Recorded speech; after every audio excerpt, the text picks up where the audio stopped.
The perfect English medieval village of Alfriston in rural Sussex seemed a good place to be.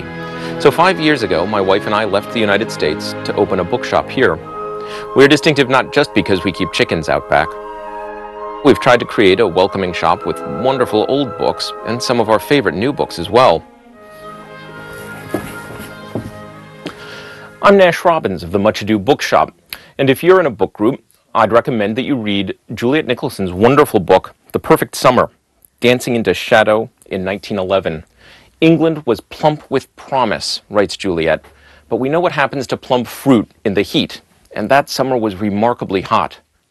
It was a terribly difficult time, humid, sticky, uncomfortable, and society was changing in ways not everybody recognized. In fact, hardly anybody recognized. She writes about the good times, the parties, the extraordinary goings-on above stairs, as it were.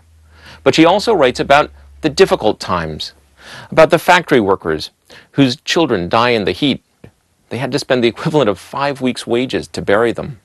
She writes about the dockyard strikers suffering in the heat and finally deciding to go on strike just a week before the coronation, and about Winston Churchill's reaction, which is eye-opening. It's an extraordinary evocation of an extraordinary time. I think we all think we know about it, but we don't really, and it laid the groundwork for our society as it is now. That's why we think that book groups will enjoy this book. But also, you'll have something more to talk about. Your family's lived through this history. You'll have your own stories about it to share.